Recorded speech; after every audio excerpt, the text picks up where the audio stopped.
அனைவருக்கும் வணக்கம். கன்னித்தமிழ் பாடசாலைக்கு உங்களை அன்போடு வரவேற்கிறேன். இன்று மேல்நிலை 1ஆம் ஆண்டு 11ஆம் வகுப்புக்கான செய்யுள் பகுதியில் இயல் 1 முதல் 4 வரை உள்ள ஒருமதிப்பெண் வினாவிடைகள். செய்யுள் பகுதியில் உள்ள ஒருமதிப்பெண் வினாவிடைகள் பற்றி இன்று பார்க்கலாம்.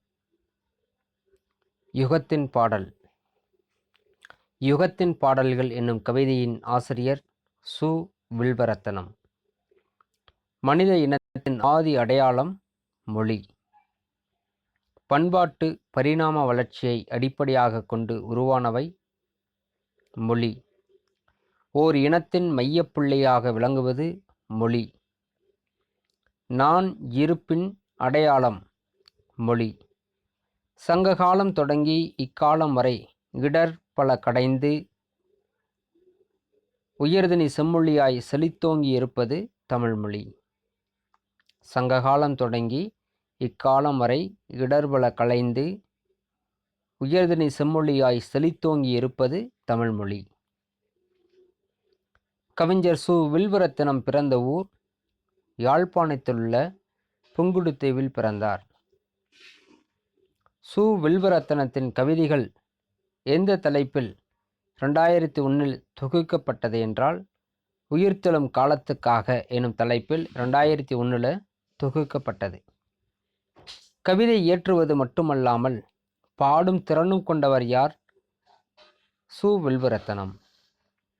தன் இனத்தையும் மொழியையும் பாடாத கவிதை வேறில்லாத மரம் கூடில்லாத பறவை என்று கூறியவர் ரசூல் கம்சதோ, உருசிய நாட்டு கவிஞன்.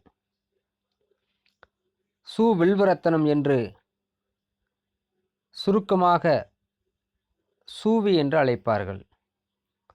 சு. வில்வரத்தனம் பிறந்த ஆண்டு 1950. இலங்கை தமிழ் எழுத்தாளர் சு. வில்வரத்தனம். ஈழத்தின் இலக்கிய சிந்தனையாளர் என்றும் மு. தலையசிங்கம் அழைப்பார்கள். மு. தலையசிங்கம் கருத்துக்களால் ஈர்க்கப்பட்டவர்தான் இந்த சு. வில்வரத்தனம். தமிழ்ச்சங்கம் இருந்து அழிந்த இடம் கபாடபுரம். தமிழ் தேசிய விடுதலை போராட்டத்தில் உறுதியான பற்று கொண்ட கவிஞர் சு. வில்வரத்தனம். தமிழ் தேசிய விடுதலைக்கு தனது கவிதைகளில் முதன்மை இடம் கொடுத்தவர் சு. வில்வரத்தனம்.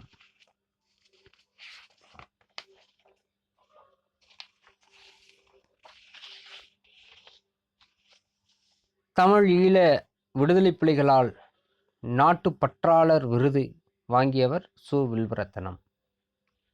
சு. வில்வரத்தனம் இயற்றிய நூல்கள் அகங்களும் முகங்களும், வெளிக்கிராமம், காலத்தூர், நெற்றிமண், உயிர்த்தெழும் காலத்துக்காக, வாசிகம். சு. வில்வரத்தனம் இயற்கை எய்திய இடம் கொழும்பு. சு. வில்வரத்தனம் இயற்கை எய்திய நாள் 9/12/2006. அடுத்தது நன்னூல் பாயிரம். நன்னூலில் ஆசிரியர் பவனிது முனிவர் அவர்கள். நூலை பிரித்து கொள்ளவும் அதன் சிறப்பை உணர்ந்து விருப்பத்துடன் கற்கவும் உதவுவது பாயிரம். நூலை புரிந்து கொள்ளவும் அதன் சிறப்பை உணர்ந்து விருப்பத்துடன் கற்கவும் உதவுவது பாயிரம். தமிழின் முதல் இலக்கண நூல் தொல்காப்பியம். தொல்காப்பியத்தின் அமைப்பை எந்த நூலில் காணலாம் என்றால் நன்னூலில். தொல்காப்பியத்தையும் அதன் உரைகளையும் பின்பற்றி எழுதப்பட்ட நூல் நன்னூல். நன்னூல் பாயிரம் எத்தனை வகை என்றால் 2 வகை. ஒன்று பொதுப்பாயிரம், இன்னொன்று சிறப்பு பாயிரம். நன்னூலில் உனக்கு பாடமாக அமைந்த நூற்பாக்கள் எத்தனை அப்படின்னா 7 நூற்பாக்கள் அமைந்திருக்கிறது. பாயிரம் அல்லது பணுவலன்றி. நூலை உருவாக்கும் ஆசிரியரின் சிறப்பு, அந்நூல் வழங்கும் கருத்து வளத்தையும் தொகுத்து நூல் முகப்பில் வைக்கும் முறை பற்றி பேசுவது பாயிரமாகும். பாயிரத்திற்குரிய 7 பெயர்கள்: 1 முகவுரை, 2 பதிகம், 3 அணிந்துரை புனைந்துரை, 4 நூல்முகம், 5 புறவுரை, 6 தந்துரை, 7 புனைந்துரை. நூலுக்கு முன் சொல்லப்படுவது முகவுரையாகும். பல வகை பொருள்களை தொகுத்துச் சொல்வது பதிகமாகும். நூலின் பெருமை முதலியவை விளங்க அலங்கரித்துச் சொல்வது அணிந்துரை, புனைந்துரை. நூலுக்கு முகம்போல் முற்பட்டிருப்பது நூன்முகம். நூலில் சொல்லிய பொருள் அல்லாதவற்றை நூலின் புறத்தே தந்து சொல்வது புறவுரையாகும். நூலில் சொல்லிய பொருள் அல்லாதவற்றை தந்து சொல்வது தந்துரை. நூலின் இயல்பு, ஆசிரியர் இயல்பு, கற்பித்தல் முறை, மாணவர் இயல்பு, கற்கும் முறை என்னும் 5ஐயும் கூறுவது பொதுப்பாயிரமாகும். நூலாசிரியர் பெயர், நூல் பின்பற்றிய வழி, அது வழங்கப்படுகின்ற நிலப்பரப்பு, நூலின் பெயர் கூறுவதெல்லாம் சிறப்பு பாயிரம். நன்னூல் முதல் பதிப்பு எப்பொழுது அப்படின்னா 1834. தொகை, வகை, விரி என்பவற்றுள் இன்னதில் இயற்றப்பட்டது என்று சொல்வது யாப்பு. நூலில் குறிப்பிடும் கருத்து, நூலை கேட்போர், நூலை கற்பதனால் பெறுகின்ற பயன் ஆகிய 8 செய்திகளை செம்மையாக தெரிவிப்பது எது அப்படின்னா சிறப்பு பாயிரம்.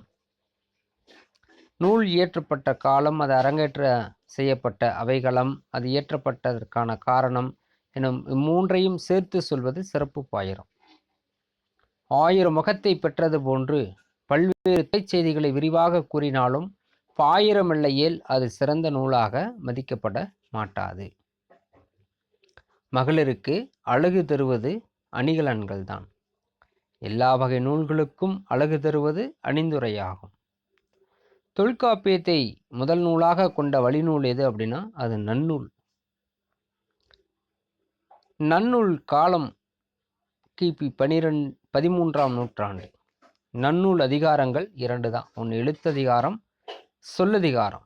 எழுத்ததிகார எத்தனை பகுதிகளை கொண்டது அப்படின்னாக்க 5 பகுதிகளை கொண்டது.